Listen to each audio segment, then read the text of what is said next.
Un petit quart d'heure de questions. Essayez de poser vos questions de façon courte. Ce que je vous propose, c'est de les poser les uns après les autres et on redistribuera la parole après pour éviter la répétition, ça gagnera en efficacité. Donc, qui a des questions à poser? Madame, oui? Il y a un micro par ici. Viens. Attendez.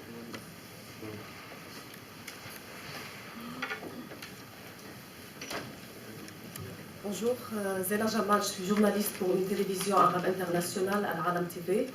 Tout d'abord, je vous remercie pour ce colloque qui est très intéressant. Mais malheureusement, nous ici, on discute, on essaye d'analyser le mot terrorisme, qui est un mot de terreur, qui vient de la terreur, qui n'a rien à voir avec l'islam.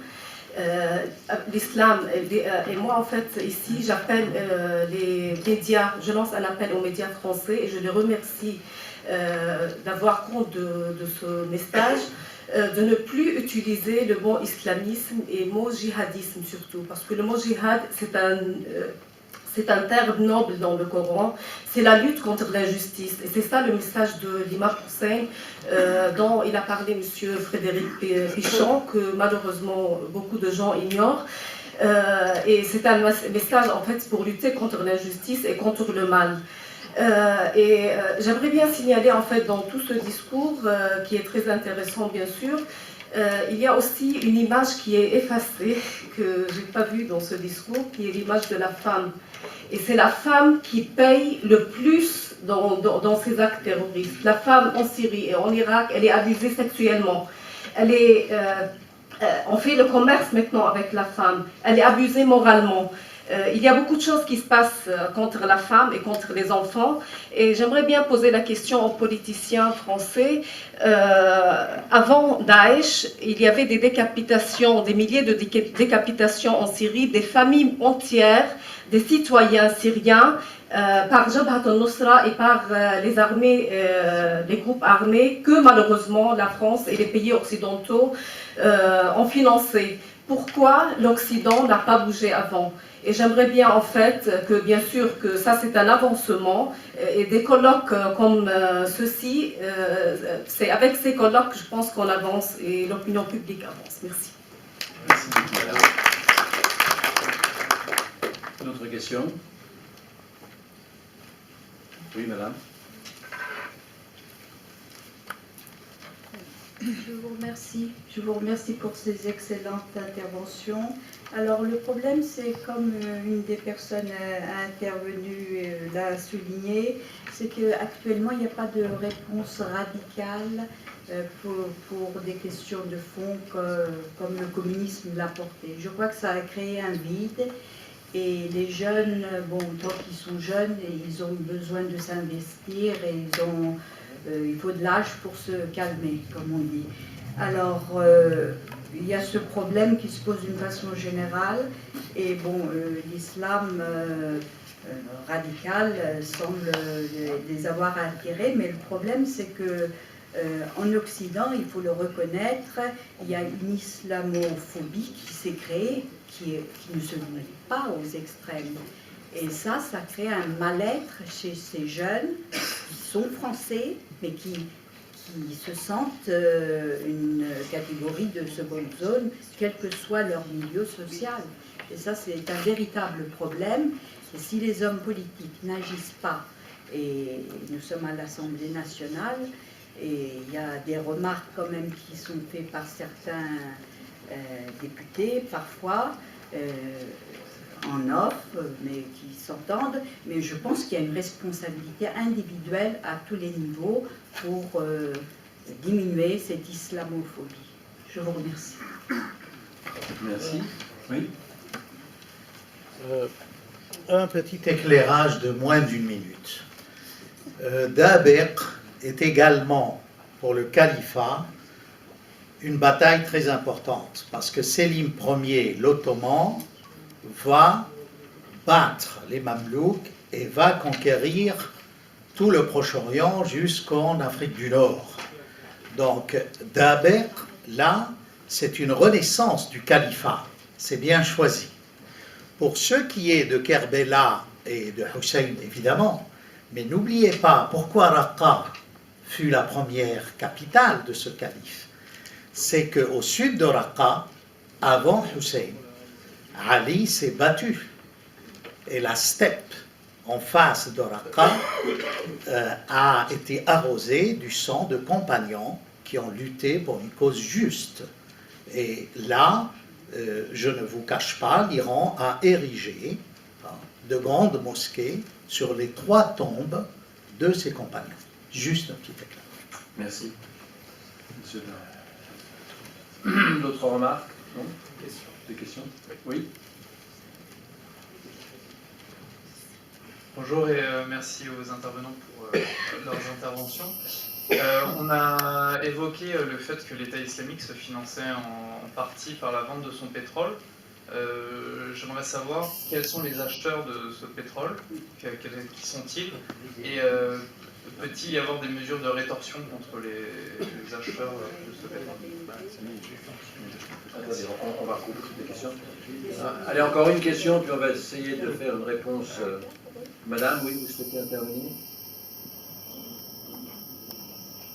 Bonjour, Imad Seyed. En fait, puisqu'on parle du terrorisme et tout ce qui se passe dans le Moyen-Orient, on ne peut pas négliger le fait que maintenant, c'est-à-dire cette nouvelle carte qui s'impose au Moyen-Orient, c'est aussi parce qu'il y a des découvertes de gaz sur les frontières à la mer en Syrie et au Liban. Et maintenant, avec ce financement du terrorisme, avec la rente pétrolière, après le pétrole, il y aura quoi? C'est-à-dire, c'est peut-être une question pour les années à venir. Et après, comment on va financer le terrorisme après l'épuisement du pétrole? Merci. Bien. On va peut-être passer la parole à M. Flichy. D'abord, si vous avez quelques éléments de réponse ou de réaction, tout simplement. Une réponse brève sur le pétrole. Il y a des fils de camions citernes qui quittent quotidiennement l'État islamique pour partir vers la Turquie. À ma connaissance, ils ne sont pas bombardés. Le contexte économique est celui d'un effondrement du prix du pétrole. L'État islamique vend son pétrole très peu cher et la Turquie bénéficie de ce pétrole bon marché qui est moins cher que celui des Russes. Voilà un élément de réponse pour l'achat de pétrole. Mais je crois que Frédéric Bichon a d'autres éléments. Non, je vais pas en rajouter sur les Turcs. Je crois que tout le monde, en Irak également, à partir du moment où vous avez un pétrole à 25 $ le baril, je crois même, on descend même plus bas à certains moments. Vous pouvez faire tous les embargos que vous voulez, du pétrole à 20 $ le baril, donc 15 $ le baril, ça circulera partout, y compris dans des zones qu'on ne soupçonne pas, plus à l'ouest, par des intermédiaires. Toujours des intermédiaires. Donc, mais ça, c'est une question de fixation du prix. Quand on casse les prix comme ça, forcément, la marchandise ne peut que circuler. Sur les réactions des médias occidentaux là, qu'évoquait la journaliste, c'est vrai qu'en France, là j'attends vos réactions parce que vous êtes beaucoup plus spécialiste que moi, on a peu d'angles d'approche par les grands médias. Bon, s'il y a une ville qui a été un petit peu sacralisée, si vous me permettez cette expression, je suis français et vendéen, donc alors du coup évidemment c'est un langage que tout le monde ne partage pas. C'est Kobané évidemment parce que c'est devenu une espèce de lieu tout à fait symbolique et les médias français portent leur regard ou leur caméra ou leur reportage sur Kobané avec l'intervention des Peshmerga.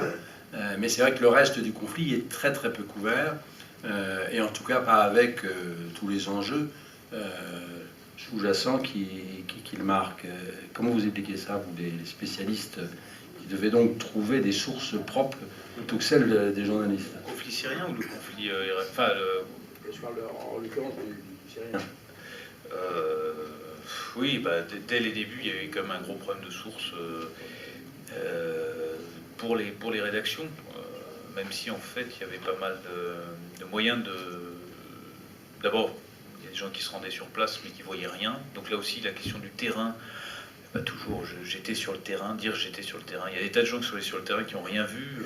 Pour ne pas la citer, Florence Aubenas a passé un été à Alep en 2012. Elle est revenue, elle a dit qu'elle n'avait pas vu une barbe et pas un seul islamiste. On a appris depuis que les otages français qui étaient détenus à Alep étaient à un pâté de maison, enfin dans la maison à côté de... Voilà. Moi, je pense, enfin, je ne suis pas journaliste, hein, je pense que c'est pas une question de moyens techniques, c'est une question de méthodologie. Faire de la bonne information, il faut avoir... c'est épistémologique. Le problème, il est épistémologique, il est méthodologique. Voilà, moi j'ai l'impression que les médias français cherchaient trouvaient ce qu'ils cherchaient, ou en tout cas allaient dans un sens qui était celui aussi, il faut bien dire, de la politique et de ce que disaient les dirigeants français, le Quai d'Orsay. Enfin, il y a un journal, pour ne pas le nommer, un journal du soir qui c'est quand même illustré, mais même, enfin, tout le monde reconnaît cela. Celui qui avait prôné la libération de Popène, c'est ça? Voilà, déjà, il y a bien longtemps, et qui s'est retrouvé, c'est quand même un peu gênant, s'est retrouvé vraiment à faire le petit télégraphiste du Quai d'Orsay, enfin, ou même à servir sur un plateau des manchettes pour illustrer des déclarations de ministre des Affaires étrangères, appelant même à bombarder, comme c'était le cas en août 2013, où le titre c'était voilà, maintenant il faut y aller, quoi. C'est pas silence, comment vous expliquez aussi l'espèce de relatif silence vis-à-vis de la Turquie, hormis le fait effectivement que ce pays a longtemps été un candidat pour l'Union européenne, donc il est nécessairement un ami, même si aujourd'hui il a sans doute d'autres ambitions stratégiques et plusieurs stratégies, lui, en tout cas. Comment vous expliquez ce silence? Je pense que la Turquie est une pièce maîtresse pour les États-Unis pour éviter une alliance trop étroite entre l'Iran, la Chine et la Russie, qui aujourd'hui, si on additionne leurs frontières, eh bien c'est l'Empire mongol du XIIIe siècle, avec une pièce maîtresse en moins, celle de la Turquie, et qui seule peut unifier le tout. Donc c'est une pièce géopolitique capitale. L'île turcophone est au centre de ce qu'on peut appeler le nouvel Empire mongol. Mmh. Même en langage diplomatique, vous pourriez intervenir sur ce sujet? Oh, je voudrais ajouter concernant Kobané que vous avez allusion, il y a un événement surprenant concernant l'attitude de la coalition. Bien que, bon, avant arriver Daesh là-bas, tous les satellites américains, les autres, pouvaient bien observer comment ils sont en route vers Kobané. La coalition qui bombardait les raffineries en disant que bon, ils vont éviter Daesh pour avoir accès.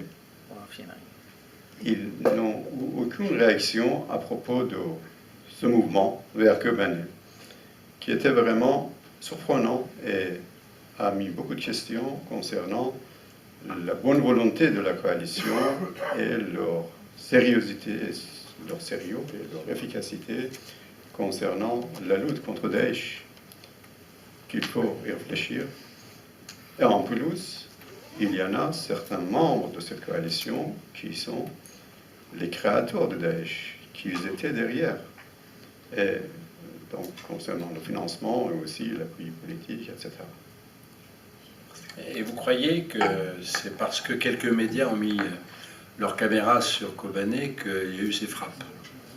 C'est pas les 150 Peshmerga qui sont venus renforcer, enfin, officiellement, on ne sait pas trop ce qu'il en est, les combattants qui justifient ça. Comment vous voyez ça? Mais encore une fois, vous me répondez comme vous sentez. Hein. Bon, vous savez très bien qu'il y a, surtout en France depuis des années, une vision positive à l'égard des Kurdes, en Irak surtout, et de toute façon encourager certaines indépendances du Kurdistan dans cette région, qui est un sujet très sensible, non seulement au sein de l'Irak, et aussi qui peut provoquer les sensibilités des autres pays de la région. Peut-être on peut justifier ce regard des médias français à l'égard des Peshmerga, à l'égard des Kurdes, sous tel regard qu'ils ont fait plus d'attention. à mon avis. En France, il y a un autre facteur franco-français, c'est que l'un des principaux soutiens, c'est l'humanité, pour des raisons qu'on comprend bien, et que l'humanité reste encore un organe de presse crédible, curieusement, dans ce pays. Ceci explique aussi en partie cela. Et ça, c'est un autre sujet plutôt franco-français, mais encore que.